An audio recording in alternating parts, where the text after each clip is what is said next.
Saudara, musim mudik Lebaran 2024 akan berlangsung sesaat lagi dan diperkirakan jumlah pemudik pada tahun ini akan meningkat cukup signifikan. Berdasarkan data dari Badan Kebijakan Transportasi Kementerian Perhubungan, pada mudik kali ini akan diperkirakan ada 71,1% atau 193 juta masyarakat Indonesia yang akan melakukan perjalanan selama mudik Lebaran 2024. Lantas sebagai garda terdepan dalam menyelenggarakan mudik yang aman, nyaman, dan juga tertib, bagaimana strategi dan kiat-kiat yang akan dilakukan oleh Korps Lalu Lintas Polri.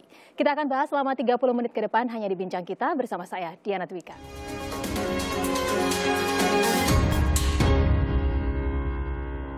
Baik, untuk membahasnya saat ini sudah hadir bersama saya di studio Kepala Korps Lalu Lintas Kakor Lantas Polri, Bapak Irjen Polisi Dr. Andes Aan Suhanan MSI. Pak Aan, apa kabar Bapak? Baik. Ya. Ini pastinya menjadi informasi yang dinantikan oleh calon pemudik ya Pak ya? Iya, betul. Karena pastinya masyarakat juga ingin mengetahui kalau berdasarkan proyeksi gitu yang dimiliki oleh Polri. Kira-kira untuk arus mudik dan juga arus balik ini akan berlangsung mulai kapan dan puncaknya itu bisa diprediksi tanggalnya kira-kira kapan Pak Aan? Jadi menurut survei dari Kementerian Perhubungan ya, ini tadi sudah disampaikan 193,6 juta itu masyarakat Indonesia akan melakukan perjalanan mudik. Yaitu semua moda transportasi ada dan terbanyak memang menggunakan moda transportasi darat. Mulai dari bis, kendaraan pribadi, sepeda motor, dan kendaraan sewa. Ini artinya yang akan melalui jalan, ini lebih besar daripada moda transportasi yang lain. Kalau kita lihat dari survei juga dan data empiris kita, ini kemungkinan untuk puncak arus itu nanti akan terjadi mulai tanggal 5. Hari Jumat itu masyarakat akan mulai melakukan perjalanan, tanggal 6, ini puncaknya kemungkinan yang dari Jabodetabek ke arah timur ya. Kemudian tanggal 8, ini juga kita prediksi akan menjadi puncak arus mudik pada tahun ini. Kemudian pada arus balik, ini menurut data survei juga dan data empirik kita, ini biasanya masyarakat kita akan balik H-2 sebelum libur usai. Artinya tanggal 14, tanggal 15 ini menjadi puncak arus balik nanti dari Jawa maupun dari Sumatera ke Jawa, ini akan terjadi pada tanggal 14 dan 15 April 2024. Mengikuti apa yang sudah kita atur, yang sudah kita arahkan, mungkin masyarakatnya sama tadi di tanggal 6 semua berangkat mudik, di tanggal 8 semua berangkat mudik, ya pasti akan terjadi potensinya sangat besar, terjadi kelambatan, kepadatan, arus lalu lintas ya. Itu kemungkinan terjadi seperti itu. Artinya ini diharapkan bisa menjadi kesadaran bersama untuk betul, jadi masyarakat pegang kunci utama. Mudik aman dan juga nyaman begitu ya Pak ya. Lantas kalau dari melihat tadi Bapak sudah menyampaikan dari Korps Lalu Lintas Polri sudah siap kok mengamankan begitu ya mudik 2024. Ini akan ada operasi ketupat lagi berarti ya Pak ya. Baik, ini mulai kapan Pak digelarnya operasi ketupat Korps Lalu Lintas Polri? Ya, kita pada hari besar keagamaan terutama Idul Fitri, kita akan melaksanakan operasi kemanusiaan dengan sandi operasi ketupat ya. Ini selama 13 hari nanti kita laksanakan mulai tanggal 4 April sampai dengan 16 April 2024. Dari 4 April sampai 16 April. Tapi sebelumnya sebelumnya kita lakukan operasi atau kegiatan rutin yang ditingkatkan. Ini setara dengan operasi khusus kepolisian, maksudnya untuk menciptakan kondisi sehingga masyarakat ini siap untuk melakukan perjalanan. Itu tadi, melakukan edukasi, sosialisasi kepada masyarakat sehingga masyarakat pada saatnya nanti sudah tahu informasi-informasi apa, skema-skema apa yang akan dilaksanakan oleh kita, oleh Polri, oleh seluruh stakeholder yang ada. Tapi juga artinya bahwa di sepanjang jalur-jalur mudik ini tetap akan disediakan pos pantau, kemudian jumlah personil juga yang sudah disiapkan untuk mengamankan arus mudik dan juga arus balik Lebaran kali ini ada berapa banyak Pak Aan? Kita petugas yang akan dilibatkan dalam operasi ada 155.165. Ini luar biasa, jumlah yang besar. Kemudian nanti akan ada yang di pos-pos kita ini kita siapkan sekitar 5.700 lebih. Itu pos yang akan kita siapkan untuk melayani masyarakat selama musim mudik dan balik tahun ini. Iya, artinya masyarakat yang dalam perjalanan kalau membutuhkan informasi jangan sungkan, jangan Tentu. segan untuk langsung mendatangi pos dari Korlantas Polri ya Pak ya? Iya, betul. Silakan. Iya. Silakan ke pos. Kita juga ada kontak center ya. Oke. Bisa melalui kontak center di 1.500 165 Oke. ya. Ada juga SMS center ya. Silakan Kalau dihubungi. kontak center dan juga SMS center ini nanti difungsikan sebagai apa saja Pak? Itu kalau ada mungkin Kendala. mau tahu informasi, Oke. update informasi ya, melalui kontak center itu, melalui Instagram, Twitter kita sudah lengkap untuk media ini. Iya, artinya Sehingga memang- masyarakat terus update situasi yang ada. Ya, berarti semua informasi mengenai persiapan mudik juga bisa dilihat dari Iya, sosial bisa media dilihat dari situ, Korlantas betul. Polri. Pak, ini yang pastinya kalau melihat ini kan memang acara tahunan begitu ya Pak mudik, tapi pastinya dibutuhkan kesiapan khusus Pak, Iya. termasuk dari personil Polri sendiri. Tentu, gitu. ya. Apakah sejauh ini juga dilakukan pelatihan-pelatihan khusus terhadap personilnya Pak untuk Iya. pengamanan mudik ini Pak, atau seperti apa Betul. kegiatan yang dilakukannya? Walaupun ini kegiatan rutin tiap tahun ya, tapi kita lakukan dengan cara-cara yang luar biasa. Artinya melihat angka yang begitu banyak Iya. ya, yang akan mudik, ya kita kalau pelaksananya hanya rutinitas saja, ini mungkin tidak akan bisa menghandle atau bisa mengelola itu. Kita menyiapkan seluruhnya, termasuk personil. Kita ada pelatihan, kemudian kita sudah laksanakan juga tactical floor game, kita sampaikan kepada masyarakat CB-CB taktis yang akan kita laksanakan pada saat menghadapi permasalahan di lapangan ya. Kemudian kita juga melaksanakan simulasi ya, simulasi di beberapa penggal jalan tertentu sehingga kesiapan anggota di lapangan pada saatnya nanti betul-betul sudah siap, gerakan taktisnya, kemudian tindakan teknisnya sudah siap. Karena kita sudah simulasikan. Kemudian kita juga akan melakukan praop, artinya sebelum operasi, semua yang terlibat operasi ketupat, nanti kita akan berikan peningkatan kemampuan, terutama dengan objek-objek pengamanannya, sehingga mereka paham betul ya apa-apa yang harus dilakukan pada saat menghadapi permasalahan di lapangan. Iya, artinya dari jumlah yang tadi 150.000 sekian begitu personil yang diturunkan ini tidak hanya jalur-jalur mudik, tapi jalur-jalur di tempat wisata yang pasti nanti pengunjungnya akan membludak, tempat-tempat ibadah, tempat-tempat perbelanjaan, apakah juga akan turut diamankan Pak? Betul. Oleh Polri Pak? Jadi kita sudah memetakan ya beberapa jalur yang harus kita amankan, ya, jalur tol, arteri, jalur wisata, jalur ke penyeberangan, kemudian jalur yang pusat-pusat keramaian, peribadatan. Ini kan nanti hari haknya Idul Fitri pasti orang banyak datang ke tempat ibadat, kita akan amankan jalurnya. Baik, ya. artinya ini memberikan rasa aman dan nyaman untuk masyarakat ya Pak Ya, ya? betul. Baik, dan ini pastinya kalau kita melihat Pak, ini kan ada tantangan pastinya dan juga hambatan. Tidak hanya untuk Polri ya Pak ya, tapi juga pastinya untuk para pemudik nih. Apa sih Pak yang bisa atau harus diantisipasi baik dari personil Bapak sendiri dan juga untuk para pemudik nanti Pak? Yang pertama ini masalah alam nih ya.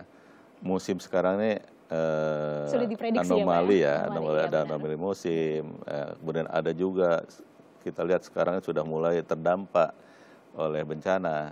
Tentu kita menyiapkan personil ya, termasuk untuk penyiapan personil pada saat-saat kontingensi. Ya. Masyarakat juga itu sama saya kira untuk mengupdate situasi tadi ya, sehingga paham betul jalur-jalur yang akan dilalui oleh masyarakat pemudik terutama. Baik, kita ya memang siapkan karena semua. kalau kita melihat dari BMKG sendiri sudah memperingatkan harap waspada ya Pak ya, karena nanti pada saat arus mudik diperkirakan cuacanya juga mungkin anomalinya masih ya, juga cukup berubah-ubah gitu dan Iya. ada cuaca ekstrim. Baik, kita akan lanjutkan Pak perbincangan kita di segmen selanjutnya karena pastinya pemirsa juga menunggu nih kira-kira strategi atau rekayasa lalu lintasnya yang akan diterapkan akan seperti apa. Kita bahas di segmen selanjutnya. Dan saudara jangan kemana-mana, tetaplah bersama kami di Bincang Kita. Kami akan segera kembali sesaat lagi.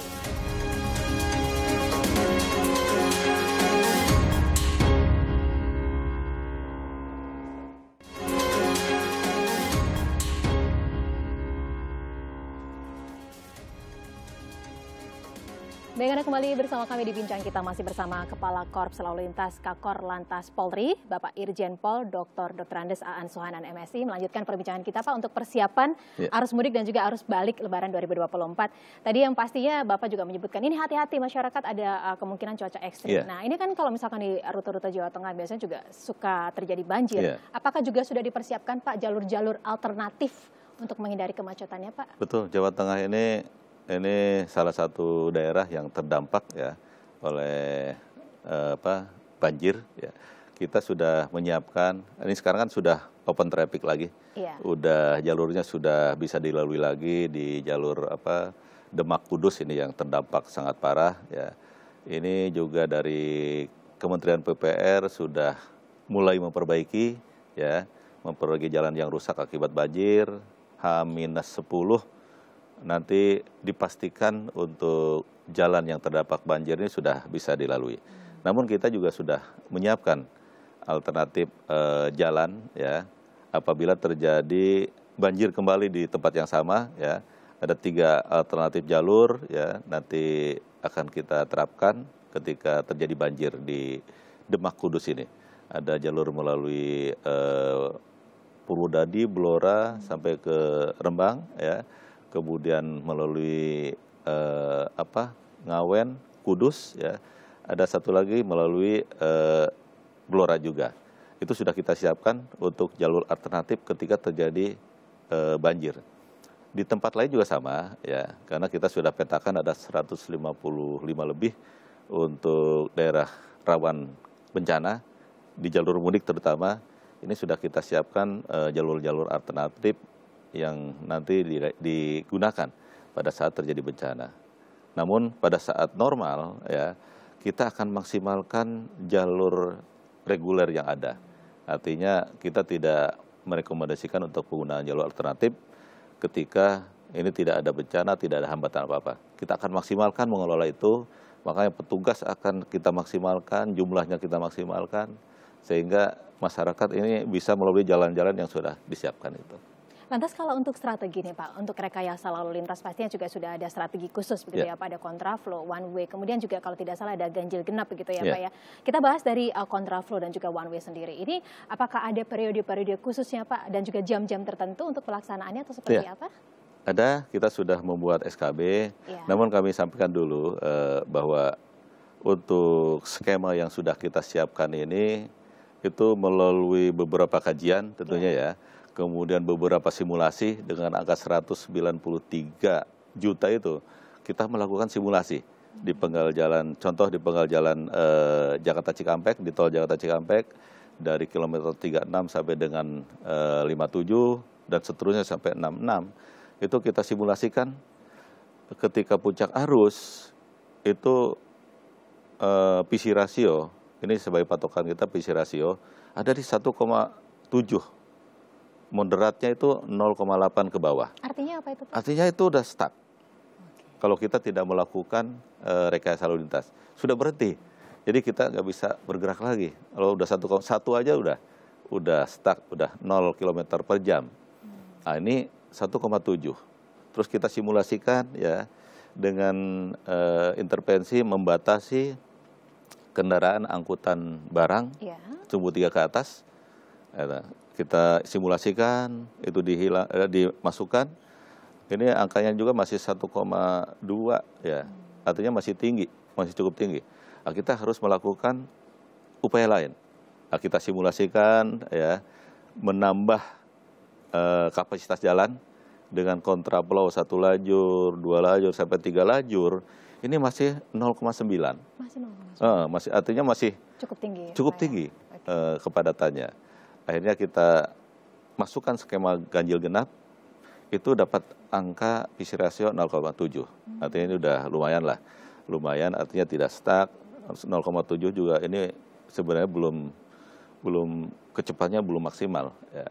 Tapi itu yang bisa kita lakukan sehingga hasil simulasi ini, hasil kajian kita masukkan dalam surat keputusan bersama sebagai payung hukum ya. Nanti akan kita laksanakan untuk kontraflow, one way, pembatasan angkutan barang, ganjil genap. itu akan kita berlakukan mulai tanggal 5 hari Jumat ya kalau tidak salah, tanggal 5 mulai 14.00.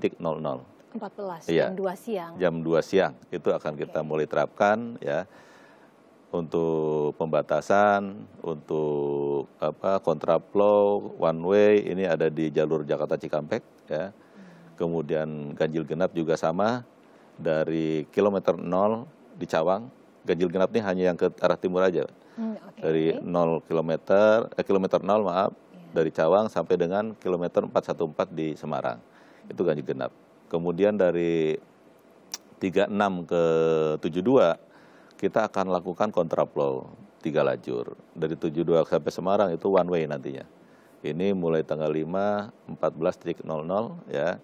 Kemudian sampai tanggal 7 24.00. Arus balik sama ya. Itu yang dari 414 tadi. Iya. Itu akan mengarah ke arah barat mulai tanggal 12 ya.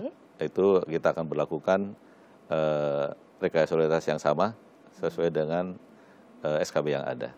Baik, berarti ini artinya dari tanggal 5 itu juga sudah diberlakukan ganjil genap di sejumlah ruas tol ya Pak ya? Ya, ini pastinya betul. harus menjadi catatan bagi Ya. para pemudik. Nah nanti lantas bagaimana kalau misalnya masyarakat ada yang masih belum terinform Pak tentang ganjil genap ini, lantas apakah diputarbalikkan atau seperti apa Pak kira-kira solusinya?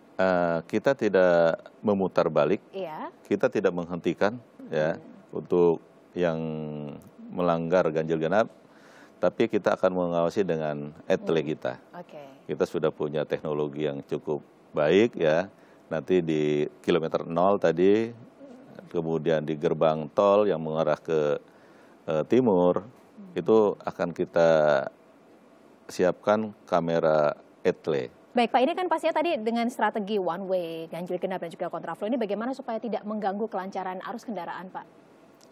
Justru sebaliknya, ini artinya itu akan ada mobilisasi besar-besaran dari Jabodetabek ke arah timur. Ada 17-19% sekian ya, itu yang ke arah timur. Kemudian yang kita lihat dari arah Jawa ke Jabodetabek, angkanya hanya 3, sekian persen. Artinya kalau kita lihat angka ya, itu memang kita harus memilih ya, memprioritaskan yang mana. Tentu kita akan prioritaskan yang mudik karena melihat visi rasio seperti itu cukup tinggi. Ya, kita prioritaskan ini untuk maklum masyarakat yang dari Jawa mau menuju ke barat ya. Kenapa kok tidak hanya dari barat saja yang one way? Itu angkanya seperti itu, Pak. Artinya yang 3, sekian persen itu bisa melalui jalur arteri. Itu pun jalurnya sudah cukup bagus. Saya sudah survei ya untuk Pantura ini luar biasa.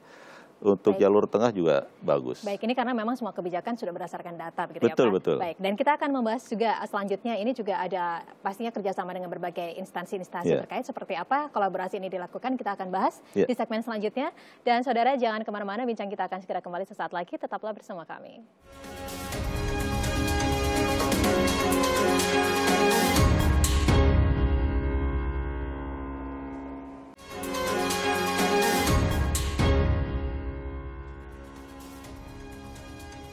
Masih membahas tentang pelaksanaan operasi ketupat 2024 bersama Irjen Pol, Dr. Andes Aan Suhanan MSI selaku Kepala Korps Lalu Lintas Polri. Ini menarik sekali Pak, ini memang acara yang rutin tahunan, tapi pastinya ada terobosan tertentu nggak Pak yang tahun ini begitu dibawa oleh Korlantas Polri Pak dalam pelaksanaan mudik?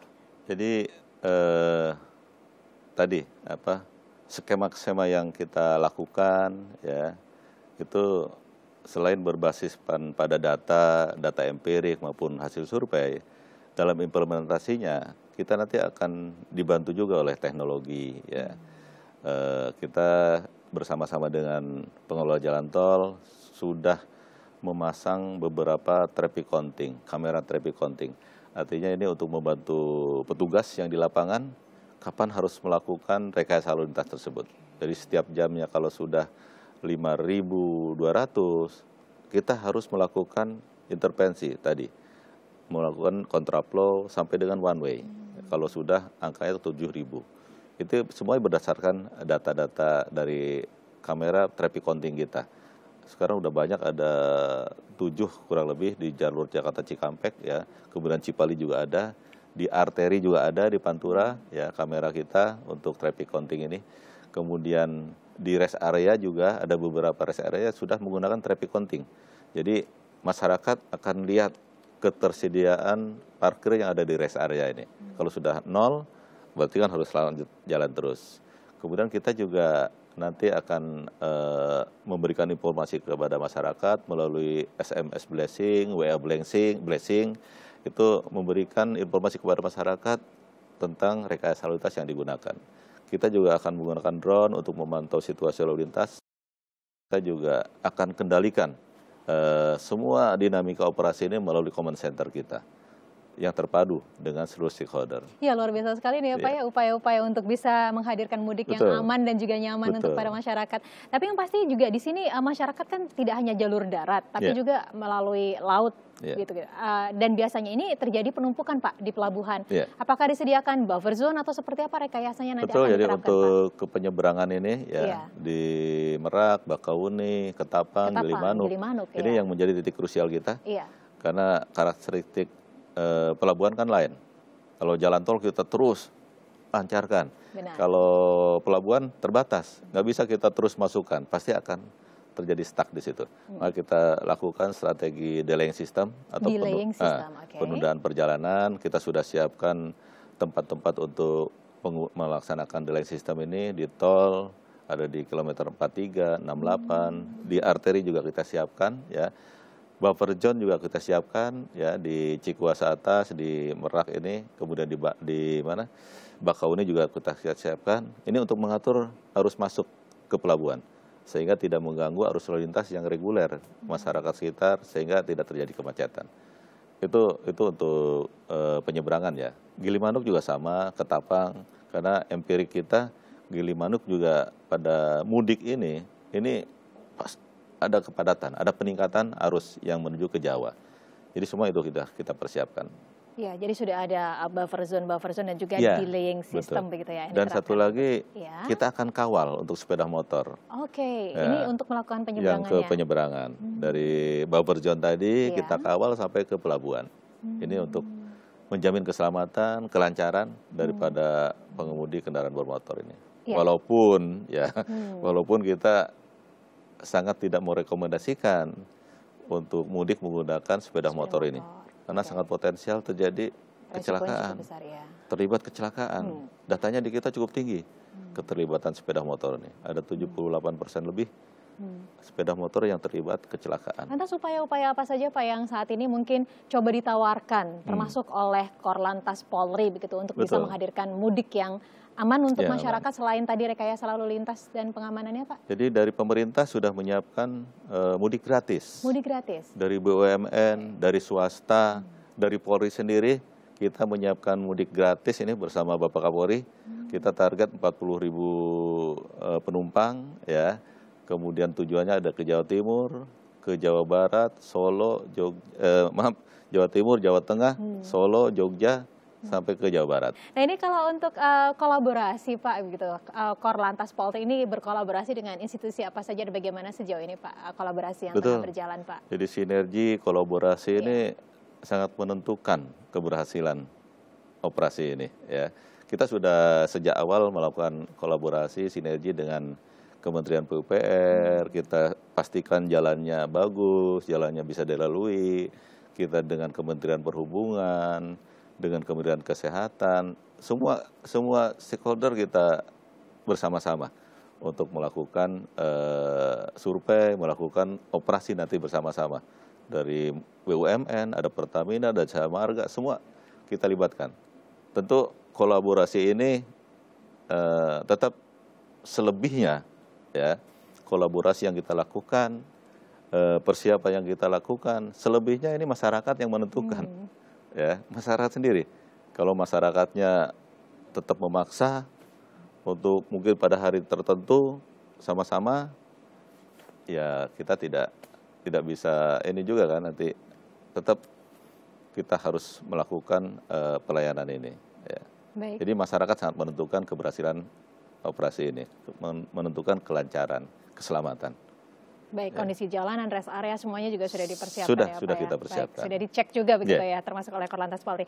Lantas apa Pak yang menjadi harapan dari Bapak sebagai Kakor Lantas Polri ini Pak terhadap penyelenggaraan mudik 2024 kali ini? Ya, harapan kita mudik tahun 2024 ini mudik menjadi yang mudik aman, ya, lancar, nyaman, tentu selamat, dan mudik yang ceria, penuh makna. Nah, ini tentu tidak tiba-tiba datangnya, ya. Harapan saya masyarakat bisa menentukan perjalanannya sendiri, ya. Kapan harus berangkat kita sudah sosialisasikan, masyarakat siapkan kondisi fisik pada saat mau mengemudi, pastikan dalam keadaan sehat. Ya. Kemudian kendaraan juga gitu, pastikan kendaraannya aman, kendaraannya prima, ya. Sistem pengeremannya, kondisi anginnya dan sebagainya. Ini dengan kendaraan yang prima, badan yang sehat, tentu ini akan mengurangi potensi kecelakaan tadi. Saya juga berharap masyarakat mengikuti arahan petugas, ya, mengikuti aturan yang sudah kita tentukan, mengikuti aturan rambu-rambu lalu lintas yang ada. Ini sehingga tadi mudik yang aman, lancar, nyaman, selamat ini bisa kita dapatkan. Terima kasih banyak atas himbauannya, berbagai upaya, program-program dan strategi yang sudah disiapkan. Semoga nanti semua personel yang bertugas juga semuanya sehat ya Pak ya. Amin, Selamat amin. bertugas, semoga semuanya mudik dan juga arus mudik, arus balik ini bisa berjalan dengan lancar Amin. dan juga aman begitu. Terima kasih. Terima kasih banyak, selamat bertugas Pak An. Baik, dan demikian perbincangan kami bersama Kepala Korps Lalu Lintas Kakor Lantas Polri Bapak Irjen Pol Dr. Andesaan Suhanan MSI. Semoga perbincangan ini bisa membawa manfaat untuk Anda. Dan demikian bincang kita kali ini. Saya Diana Twika undur diri. Terima kasih atas kebersamaan Anda. Sampai jumpa.